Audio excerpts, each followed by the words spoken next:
새 증거의 뜻이라는 제목으로 하나님의 말씀 같이 나누겠습니다. 인생을 흔히 얘기하면서 빈손 인생이다 그렇게 얘기들을 합니다. 나올 때도 빈손으로 나오고 또 마지막에 갈 때에도 빈손으로 가는 것이다. 그래서 빈손 인생이다 이렇게들 얘기를 하죠. 그래서 우리가 마지막에 가는 사람에게 수의를 입혀줄 때에도 수의에는 주머니가 없게 하는 것도 그 이유일 것입니다. 더 이상 가져갈 것도 없고 또 담아서 갈 수도 없고 그래서 그런 의미로 우리가 마지막에 가는 사람에게 주머니 없는 수의를 입혀주는 것이죠. 인생의 마지막에 누군가가 다다랐을 때에 마지막 순간에 빈손 인생이 되는 거 그것은 어쩔 수 없죠. 그 순간에는 받아들일 수밖에 없는 거예요. 손 쓸 수가 없잖아요. 발버둥쳐도 안 되는 것이고. 그런데 그 인생의 마지막 순간이 되기 전에 그때의 빈손 인생이 된다는 것은 사람에게 있어서는 굉장히 서글픈 일이 될 것입니다. 그래서 누구라도 빈손 인생이 되는 것을 원하지는 않겠죠. 부모는 당연히 그런 마음을 가질 것입니다. 자식을 향해서 해서 부모의 마음으로는 너희가 빈손 인생이 되지 않게 해주는 것 그것이 내 역할이다. 부모의 역할이다 라고서 어떤 부모라도 그렇게 생각할 것입니다. 우리에게 부모는 하나님이죠. 우리는 하나님을 아버지라고 부르지 않습니까?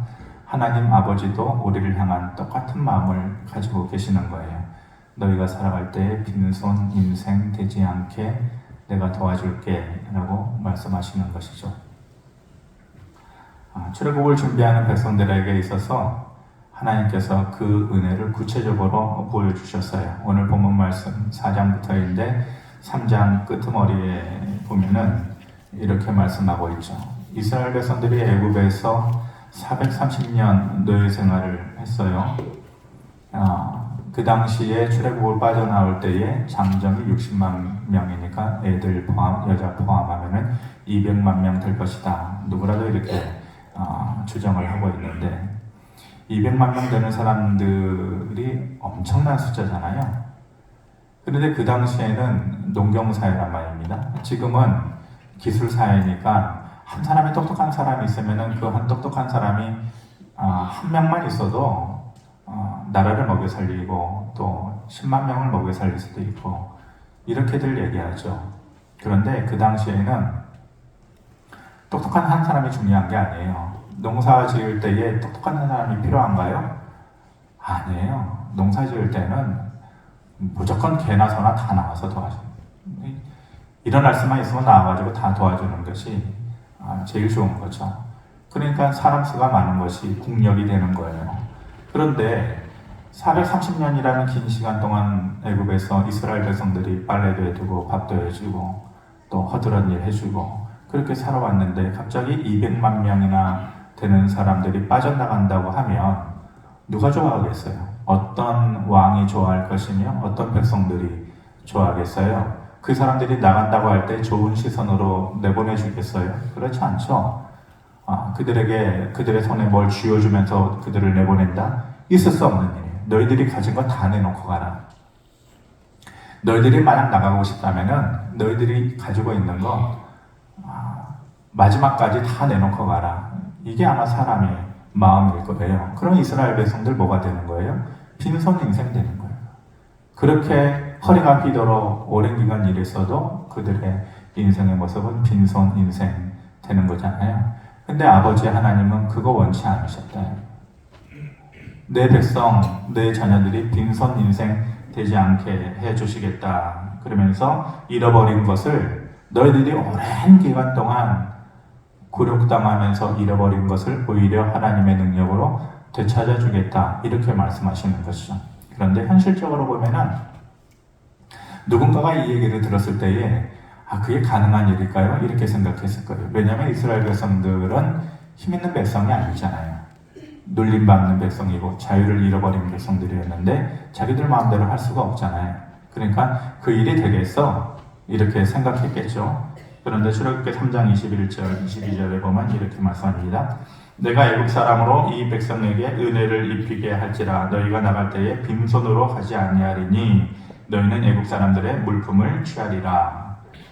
은혜를 입게 강제로 싸워서 우리 고생했으니까 이거 내놔라 저거 내라 머리카락 쥐어잡고 또 멱살 잡고 이런 게 아니라 은혜를 입게 하겠다. 애국 사람들의 마음을 열어줘서 너희에게 은혜를 주게 하겠다.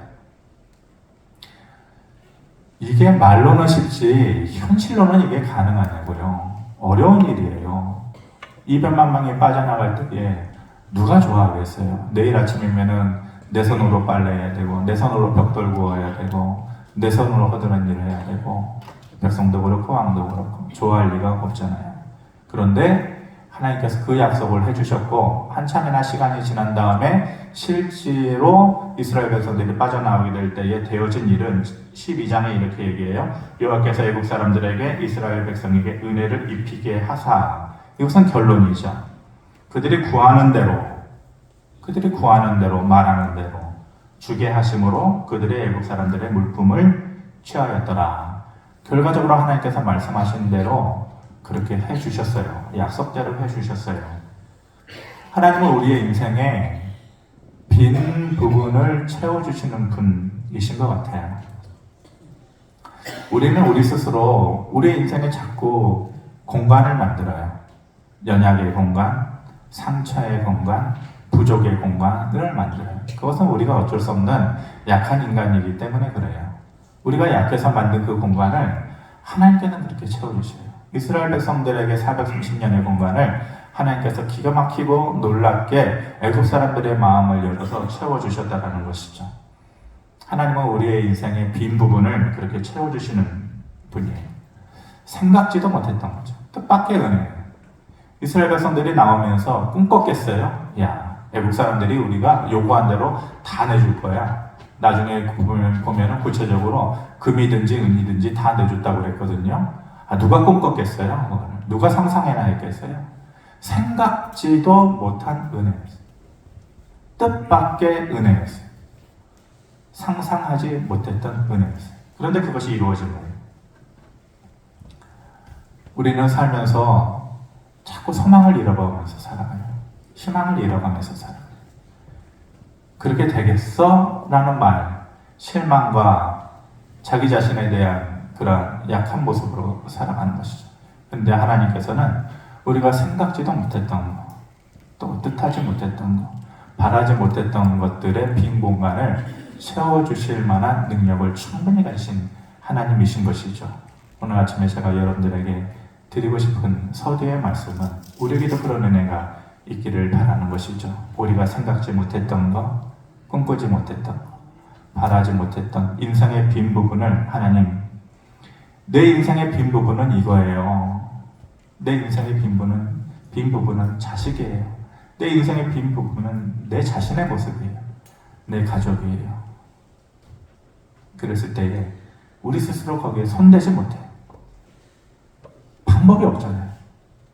그런데 생각지도 못했던 하나님의 뜻밖의 은혜가 저와 여러분들에게 있기를 주님의 이름으로 축원합니다.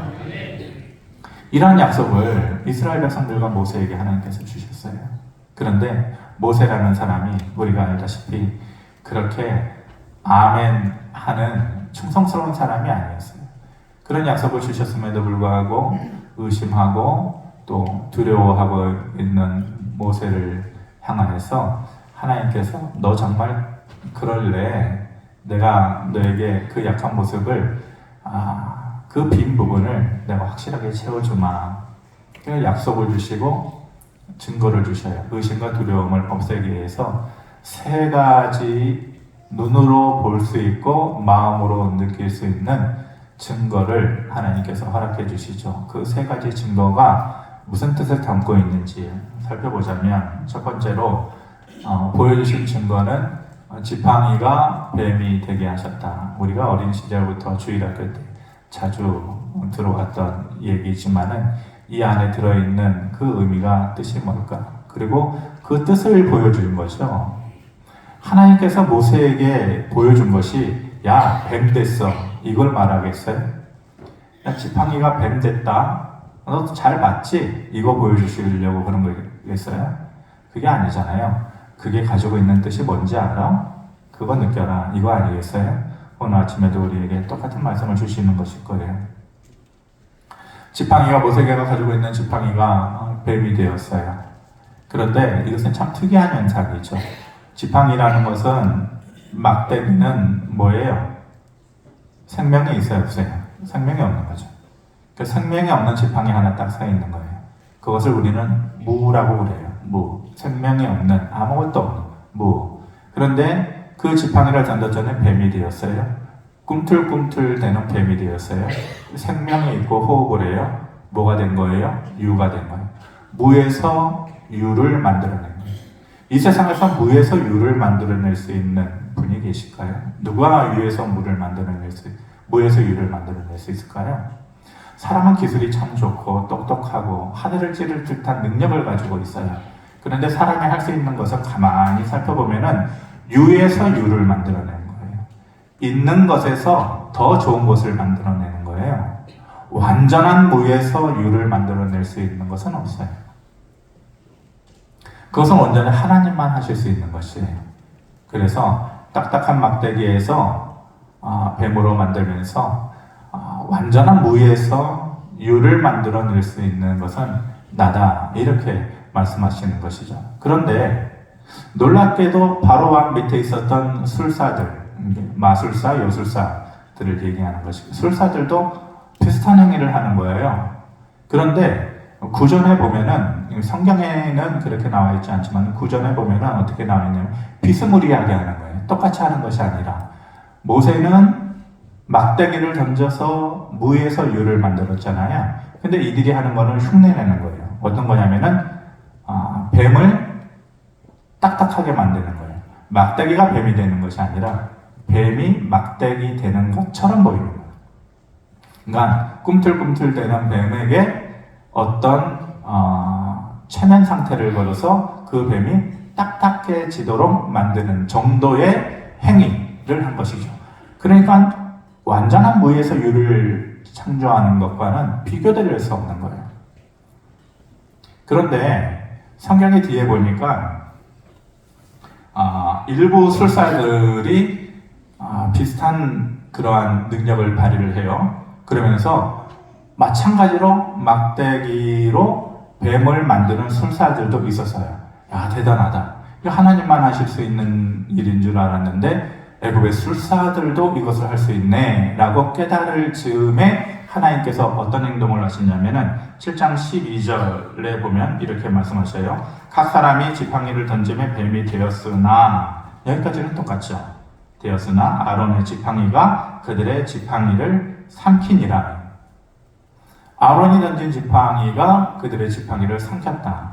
그러면은 아마 여러분들에게 이 의미가 무엇일까라고 물으면은 물론 70년, 80년을 살아왔으니 배움도 있고 각자의 대답이 있겠죠.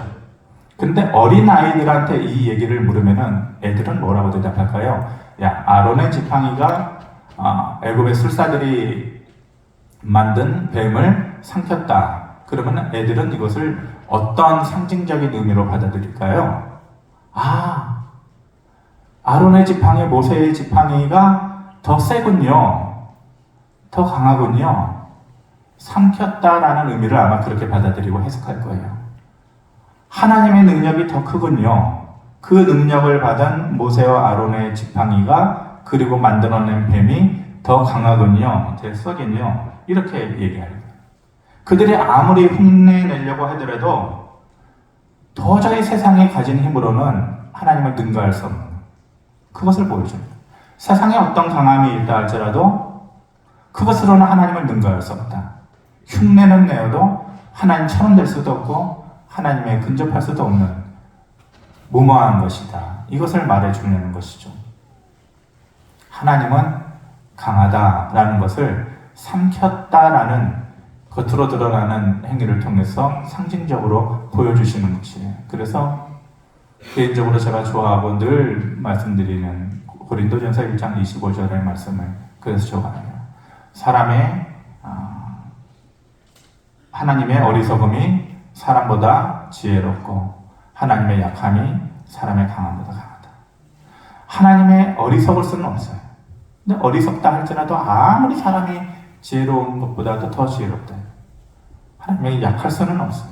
근데 아무리 약하다 할지라도 어떤 사람의 강함보다도 강한 것이 하나님의 약함이다. 이 말씀을 참 좋아해요. 그러니 어떤 약함에 있다 할지라도 하나님의 강하심, 우리가 아무리 강하다 할지라도 그 하나님의 약하심보다도 부족한데 그 하나님의 강하심은 절대적인 것이죠. 그래서 자꾸만 너희의 약함을 보지 말아라. 모세가 자꾸 얘기해요. 나는 이게 안 돼요. 이게 부족해요. 나는 말도 못해요. 나이 늙었어요. 80세예요. 뭘 하라는 얘기예요.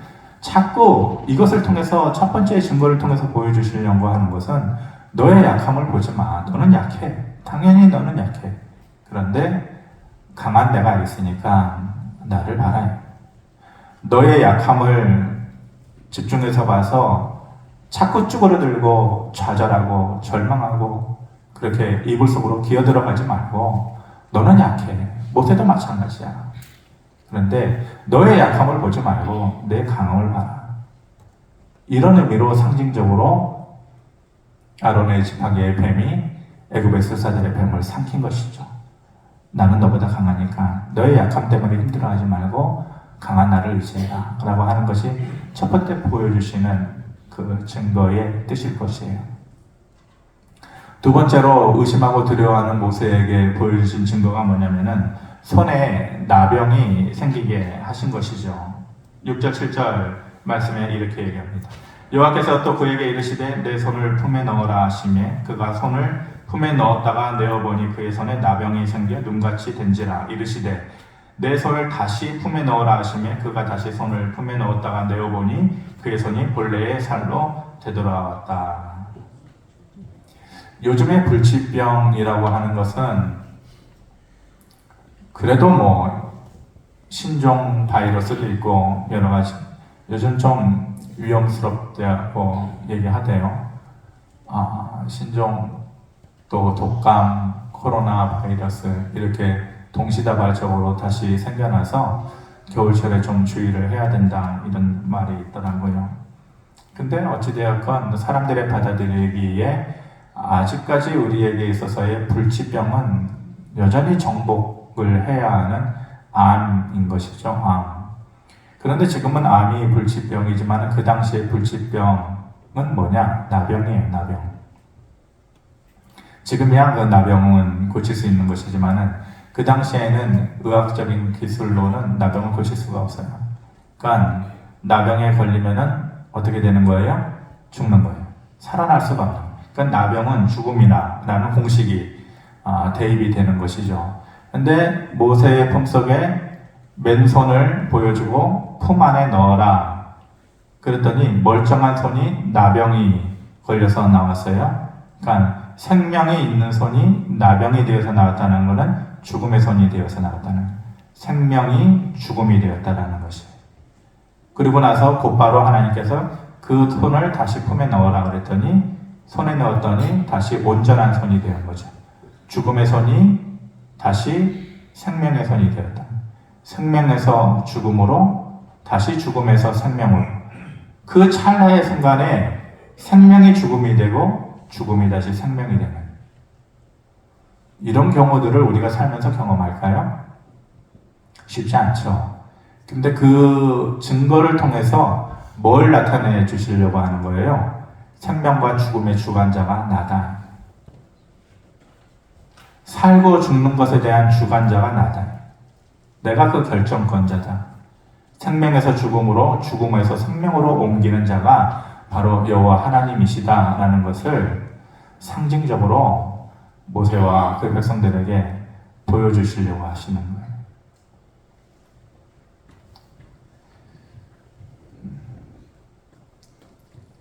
제가 좀 설교를 재미나게 하는 은혜를 좀 받아야 될 것 같아요.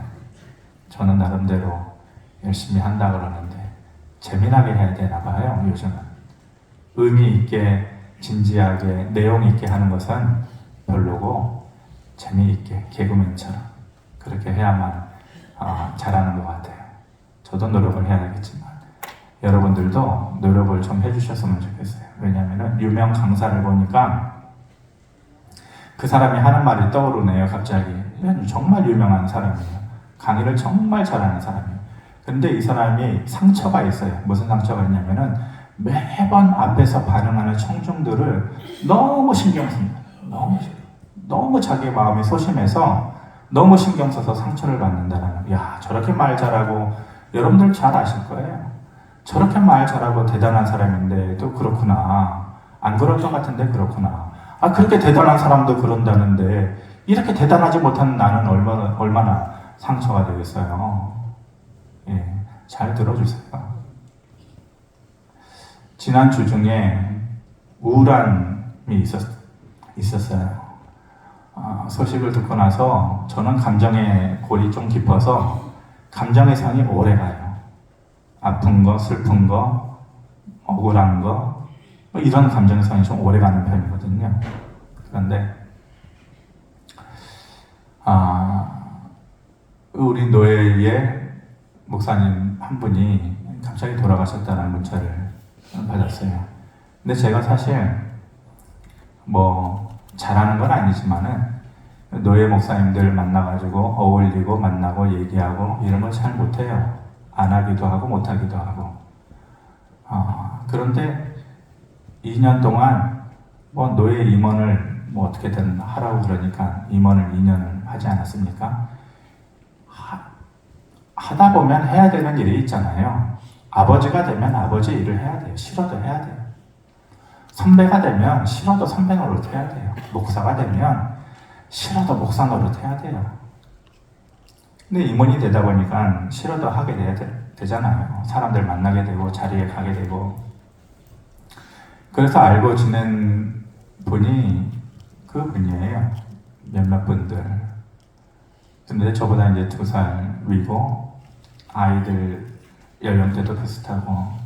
그런데 갑자기 목양실에서 이제 새벽에 내려오지 않으셔서 올라갔더니 이제 사망한 상태로 발견이 되었다. 그 문자를 보고서 마음이 너무 안 좋은 거예요. 그래서 수요일날 예배 끝나고 저는 이제 어디 가면 꼭 사모하고 항상 같이 가거든요. 혼자 가는 게 심심하고 또 멋쩍고, 혼자 가면 멋쩍잖아요. 그러니까 같이 가는데, 같이 간다라는 것을 일부러 오지 말라 그랬어요. 나 혼자 가겠다고. 마음이 좀 이상했어요. 갔다가 돌아오는 그 마음, 사모님을 뵙고, 아이들도 연령대가 우리 아이들 연령대가 비슷해요. 그런데 제가 그 전에는 새벽 예배 때나 다른 수요 예배 때나 뭐라고 얘기했었냐면, 제가 죽음에 대해서 잘 얘기했어요. 아시는 분들은 아실 거예요. 연세에 들어서 죽음이란 말을 피하면 안 됩니다. 죽음이란 말을 자연스럽게 받아들여야 됩니다. 그러면서 어떻게 죽어야 되는지에 대해서 고민하고 준비해야 됩니다. 이런 말들을 제가 했었거든요. 근데 이번에는 좀 다르더라고요. 이번에는 좀 많이 달랐어요.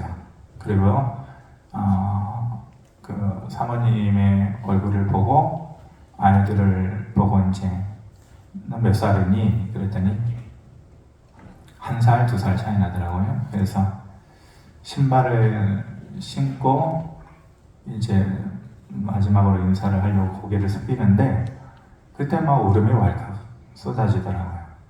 그래서 이번 주 내내 그 감정의 선에서 벗어나기 좀 어려웠는데 고민이 되더라고요. 그 전에는 제가 여러분들한테 죽음이라는 말을 쉽게 했는데 쉽게 하기가 어려운 거예요. 이제 그게 다른 감정으로 다가오는 거예요. 다른 느낌으로 다가오는 거예요.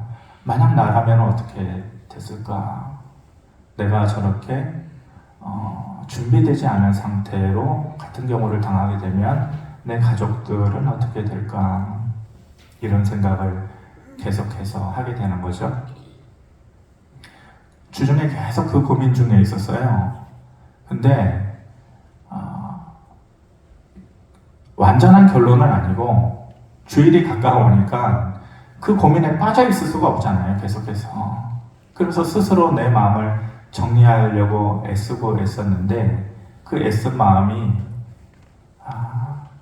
진짜의 마음인지는 모르겠지만은 그 애쓴 결론의 마음은 뭐냐면은 살아서 내가 할 수 있는 일도 없고 혹시라도 내가 어떠한 경우를 당하더라도 그 죽음의 순간에도 내가 할 수 있는 일은 아무것도 없구나.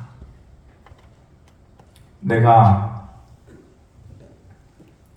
어떠한 경우에 있었을 때에 내가 할 수 있는 일이 있겠는가? 없죠. 죽음의 순간에 무슨 일을 할 수 있겠어요? 근데 돌아보니 내가 지금 멀쩡히 살아서 숨 쉬고 있는데 그럼 내가 할 수 있는 일이 있냐? 네 마음대로 다 하냐? 없더라고요.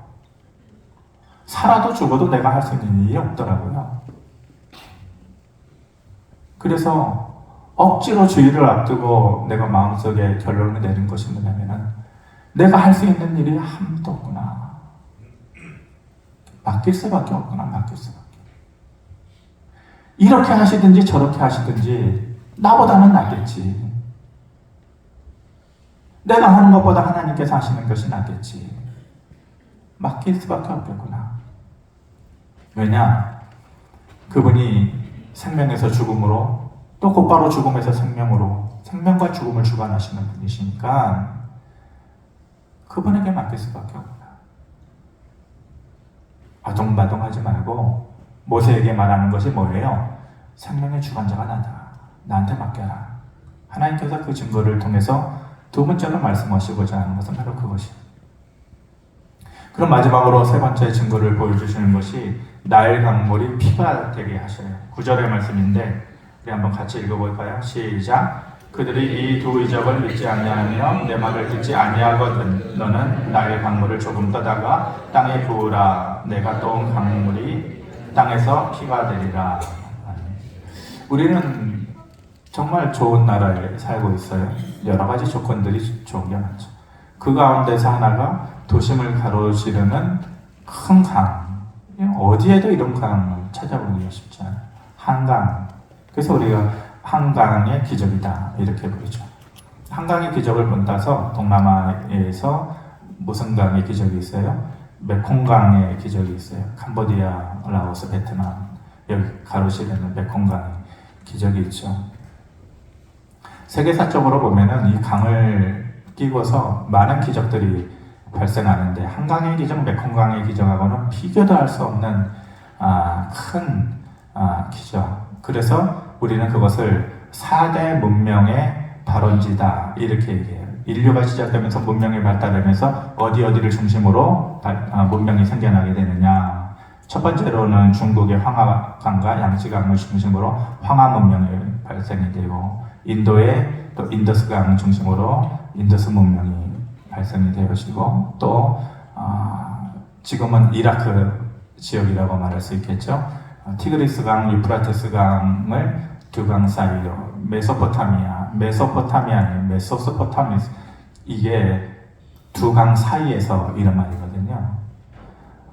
그래서 두 강 사이에서 일어난 메소포타미아 문명, 지금 이라크 지역이고 또 하나가 이집트, 성경의 애굽에서 일어난 애굽에는 나일강이 있죠. 그 나일강을 중심으로 일어난 이집트 문명 이렇게 4개 문명이 있거든요. 그런데 이 모든 4개 중명의 문명에 공통적인 것이 있어요. 공통이 뭐냐? 강을 끼고 있는. 모든 문명의 중심은 강에 있어요. 그런데 조그마한 강들이 아니라 다 큰 강들이에요. 이 4개 문명인데 다 큰 강들이죠. 양치강, 황하강, 인더스강, 티그리스강 다. 근데 세계에서 가장 긴 강이 어떤 강인지 아세요? 세계에서 가장 긴 강. 미국에는 미시시피 강도 있고 또 브라질에는 아마존 강도 우리가 동물의 왕국 이런 데 보면은 자연의 세계 이런 보면은 나오는데 아마존 강인 것 같은데 그렇지 않아요. 세계에서 가장 긴 강이 바로 나일강이에요. 나일강. 이집트에 있는 나일강. 약 6,670km 정도 돼요. 6,670km 정도 되는 것이죠. 그 아프리카 밑에 그 대륙에 우간다에서부터 시작해서 수단, 에티오피아, 또 이집트를 해서 지중해로 이렇게 빠져나가는 그 나일강이 세계에서 가장 긴 강이에요. 그리고 이집트를 끝으로 지중해로 빠져나가는 바로 직전에 삼각주 지역이 있는데 거기가 알렉산드리아를 중심으로 하는 아주 비옥한 땅이죠. 그래서 이집트 사람들, 애국 사람들은 세계에서 가장 풍요로운 강을 가지고 있는 것이에요. 그들에게 있어서는 생명의 젖줄이에요. 그래서 이집트 사람들, 애국 사람들은 이 나일강을 그들의 뭘로 섬기는 거예요? 신으로 섬겨요. 생명을 주고 풍요를 주는 신이다. 이렇게 얘기하는 거예요. 그런데 그들 앞에서 생명과 신의 상징으로 나타나는 그 나일강을 뭘로 만들었다요? 피로 만들었다. 피는 뭘 얘기하는 거예요? 죽음을. 너희가 그렇게 섬기는 신? 끔찍하게 생명을 주고 풍요를 주는 신이라고 생각하는 이 신을 내가 뭘로 만들겠다? 피로 만들겠다? 죽음으로 만들겠다. 그러면 하나님께서 아까 말씀드린 것처럼 야, 나 너에게 이거 보여줄 수 있어. 모세야, 나 너에게 뱀 만들어줄 수 있어. 나병 만들 수 있어. 이거 보여주는 거예요? 그게 아니죠. 뜻이 있는 거예요. 뭘 얘기하는 거예요? 내가 나다. 내가 창조주다. 내가 유일한 하나님이다. 그걸 말씀해 주시려고 하는 거예요. 유일한 하나님이 바로 나다. 세상에 어떠한 신들도 나에게 견줄 수 없는 유일한 하나님이 바로 나다. 내가 창조주다. 이거를 말씀하시려고 하시는 거예요. 하느님이 맞아요? 하나님이 맞아요? 제가 기억이 아물아물한데 저희 때는 이제 초등학교 국민학교라고 그랬잖아요. 그 당시에 애국가 부를 때 제 기억이 맞는지 모르겠지만 하나님이 보호하사 이렇게 불렀거든요. 맞나요? 근데 어느샌가 하느님이 보호사로 바뀌어졌어요. 근데 제가 자료를 찾아보니까 처음에는 애국가를 찬미가라고 불렀을 때가 있는데 그 자료를 찾아보니까 그때는 하나님이 보호하사로 되어 있더라고요. 그러니까 어느 순간인가 하느님이 보호하사로 바뀌어졌어요. 모든 신은 그 바탕을 어디에 두고 있어요? 하늘에 두고 있죠. 물론 땅의 신도 있어요. 하지만 신이라고 하면 어디에 있는 거예요? 대충 하늘에 있어요. 모든 신들은 하늘에 있어요. 그래서 하늘에 있는 신. 그래서 니을자 빼고 하느님 이렇게 하는 거예요. 하늘님인데 하느님 이렇게 된 거죠. 뭘 얘기하는 거예요? 하늘에 있는 신들 중에 하나다 이거예요. 하느님은 하늘에 있는 여러 지구상에 존재하는 신들 중에 하나다. 근데 우리가 믿는 유일하게 개신교만 하나님이라고 불러요. 가톨릭 뭐라고 부르나요? 하느님이라고. 개신교만 하나님이라고.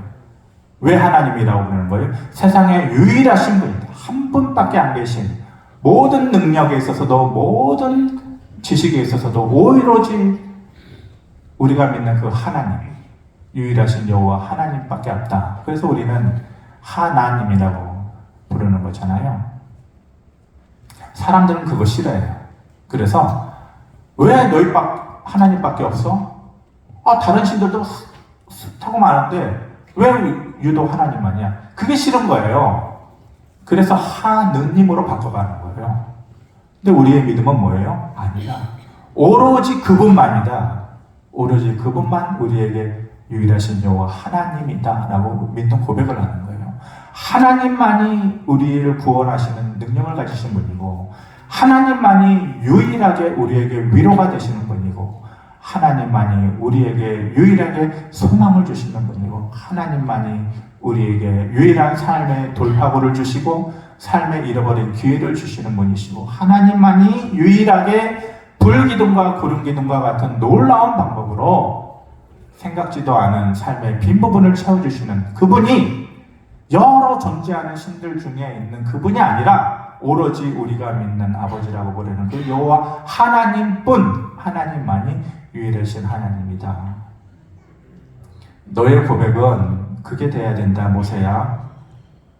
그래서 너는 나만 봐야 돼. 왜냐면은 내가 유일하니까. 이 말씀을 하십니다. 세 가지의 뜻을 오늘 아침에 저와 여러분들이 기억하기를 바랍니다. 첫 번째는 너는 약해.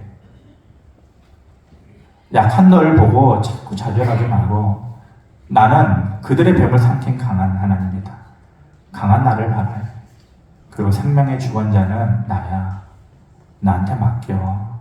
괜히 밤새서 고민하고 슬퍼하고 좌절하고 감정의 볼을 붙잡고 이리 뒤뚱 저리 뒤뚱 전전긍긍하지 말고 나한테 맡겨. 그렇게 얘기하는 것이고, 그리고 마지막은 너의 소망, 너의 인생의 기회, 능력,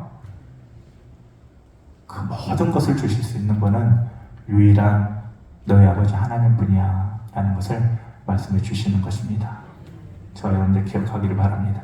고마우신 아버지 하나님, 주신 말씀대로 믿음 잘 간직하며 살아갈 수 있도록 은혜 내려 주시옵소서. 예수님의 이름으로 기도하옵나이다. 아멘. 예물 드리겠습니다.